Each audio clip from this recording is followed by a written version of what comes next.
السلام علیکم ورحمۃ اللہ وبرکاتہ۔ ناظرین، آج آپ حضرات کی خدمت میں ایک بہت ہی اہم موضوع لے کر حاضر ہوئے ہیں۔ وہ موضوع ہے جھوٹ۔ آج ہمارے معاشرے کے اندر ایک بہت بری وبا، بہت بڑا گناہ اور بہت بری عادت ہمارے اندر پیدا ہو گئی ہے، اور وہ عادت ہے جھوٹ۔ دوستو، ہمیں جھوٹ سے بچنا چاہیے۔ جھوٹ کتنی بری چیز ہے، ہم اس کا اندازہ نہیں لگا سکتے۔ آدمی جھوٹ بولتا ہے اور اسے خیال بھی نہیں ہوتا کہ میں کتنا بڑا گناہ کر رہا ہوں۔ یہاں تک کہ جھوٹ کو آدمی گناہ بھی نہیں سمجھتا۔ جھوٹ بولنے کو آدمی ہنرمندی سمجھتا ہے۔ دوسروں کو بیوقوف بنانا آدمی یہ ہوشیاری، سمجھداری اور چالاکی ایک فن سمجھتا ہے، حالانکہ یہ ایک بہت ہی بری چیز ہے، بہت بڑا گناہ ہے۔ اور ایک بات یہ ہے کہ جھوٹ بولنے سے آدمی کا یقین ختم ہو جاتا ہے۔ اس لیے حدیث پاک کے اندر اللہ کے نبی صلی اللہ علیہ وسلم نے ارشاد فرمایا، الصدق ینجی والکذب یہلک۔ کیا اس کا مفہوم ہے کہ سچ میں نجات ہے، جھوٹ میں ہلاکت ہے؟ تو جھوٹ کتنی بری چیز ہے، ہم اس کا اندازہ نہیں لگا پا رہے کہ اللہ کے نبی صلی اللہ علیہ وسلم ہلاکت بتا رہے ہیں جھوٹ کے اندر۔ اگر ہم اللہ کے نبی صلی اللہ علیہ وسلم کی اور اللہ اس کے رسول کی نظروں میں ہم ہلاک ہونے کے قابل ہو گئے تو پھر ہمارا کیا ٹھکانہ رہ گیا دوستو۔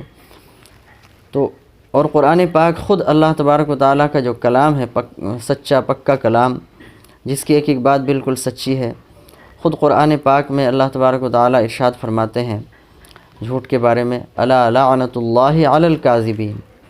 اس کا مفہوم ہے کہ جھوٹ بولنے والوں کے اوپر اللہ کی لعنت ہے۔ تو جھوٹ بولنے والوں پہ کیا ہے؟ اللہ کی لعنت۔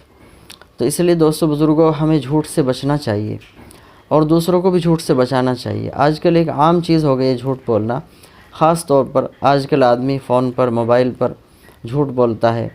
فون آیا کسی کا اور وہ پوچھتے بھائی کہاں ہو، گھر بیٹھے ہوئے ہیں اور کہہ دیتے ہیں کہ میں باہر ہوں یا میں کہیں اور گیا ہوا ہوں۔ یعنی فون پہ آدمی جھوٹ بول دیتا ہے، یا کہہ دیتا ہے کہ بھائی میں ابھی آپ کے پاس پہنچ رہا ہوں، 5 منٹ میں پہنچ رہا ہوں، حالانکہ وہ انتظار کرتے رہتے ہیں، 1 گھنٹہ ہو گیا اور وہ نہیں آئے اور کہہ رہے ہیں کہ میں 10 منٹ میں آ رہا ہوں۔ تو جھوٹ سے بچنا چاہیے، جھوٹ بہت ہلاکت والی چیز ہے۔ ہم نے ایک واقعہ پڑھا تھا بچپن میں کتاب میں، اس میں کیا واقعہ لکھا ہوا تھا، چھوٹی جو بچوں کی کتابیں ہوتی ہیں کورس کی، اس میں ایک قصہ لکھا ہوا ہے۔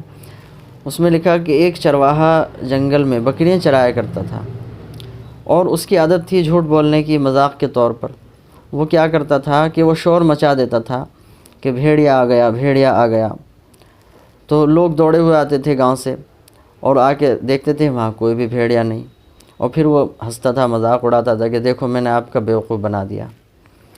تو جب 2-4 مرتبہ، کچھ مرتبہ اس نے ایسا کیا اور لوگوں نے دیکھا کہ بھئی یہ تو ایسے ہی بیوقوف بناتا ہے، تو پھر لوگوں نے اس کی بات پہ یقین کرنا چھوڑ دیا۔ ایک دن کیا ہوا کہ حقیقت میں ہی بھیڑیا آ گیا، واقعی میں بھیڑیا آ گیا۔ جب بھیڑیا آیا تو وہ چلایا، اس نے شور مچایا کہ بھیڑیا آ گیا، بھیڑیا آ گیا۔ تو لوگوں نے یہ سمجھا کہ بھئی یہ تو ایسے ہی جھوٹ بولتا ہے، ایسے ہی ہمیں بیوقوف بناتا ہے، تو لہٰذا اس کی بات پہ کوئی توجہ نہ دو۔ تو اس لیے وہ لوگ نہیں آئے اور بھیڑیا بکریوں کو کھا گیا۔ تو اس لیے کتنا بڑا نقصان ہوا۔ کس وجہ سے ہوا یہ نقصان؟ کہ جھوٹ بولنے کی وجہ سے۔ جھوٹ بولنے سے آدمی اپنا اعتبار کھو دیتا ہے۔ اس لیے دوستو بزرگ عزیزو، ہمیں جھوٹ سے اپنے آپ کو بچانا ہے، ہمیں سچ کا عادی بننا ہے۔ حضور پاک صلی اللہ علیہ وسلم سے کسی صحابی نے پوچھا، اللہ کے نبی صلی اللہ علیہ وسلم، کیا مسلمان بخیل ہو سکتا ہے، یعنی کنجوس؟ تو آپ نے فرمایا اس کا مفہوم ہے کہ ہاں بھئی انسان ہے، ہو سکتا ہے۔ تو پھر پوچھا کہ اللہ کے نبی صلی اللہ علیہ وسلم، کیا مسلمان جو ہے وہ بزدل ہو سکتا ہے؟ تو آپ نے فرمایا کہ ہاں بھئی ہو سکتا ہے، انسان ہے۔ تو 2-3 اس طرح گناہوں کو پوچھا تو آپ نے فرمایا کہ ہاں بھئی ہو سکتا ہے، کیونکہ انسانی فطرت ہے۔ تو پھر انہوں نے پوچھا کہ اللہ کے نبی صلی اللہ علیہ وسلم، کیا مسلمان جھوٹ بھی بول سکتا ہے؟ تو آپ صلی اللہ علیہ وسلم نے فرمایا اس کا مفہوم ہے کہ نہیں، مسلمان جھوٹ نہیں بول سکتا، مسلمان جھوٹ نہیں بول سکتا۔ اس لیے دوستو بزرگ عزیزوں، خاص طور سے 2 چیزوں سے ہمارے اکابر علماء، ہمارے بڑے فرماتے ہیں کہ بھئی 2 چیزوں سے بچ جائیں۔ ایک کیا ہے؟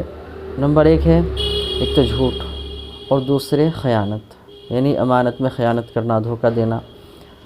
تو حدیث پاک میں اللہ کے نبی صلی اللہ علیہ وسلم نے فرمایا اس کا مفہوم ہے کہ من غش فلیس منا، کہ جس نے دھوکہ دیا وہ ہم میں سے نہیں، اور جھوٹ بولنے والا بھی مسلمان نہیں ہو سکتا، اور دھوکہ دینے والا بھی مسلمان نہیں ہو سکتا۔ تو اس لیے دوستو بزرگوں، ہم ان چیزوں سے بچنے کی کوشش کریں۔ اللہ تبارک و تعالی ہم سب کو نیک عمل کی توفیق عطا فرمائے۔ السلام علیکم ورحمۃ اللہ وبرکاتہ۔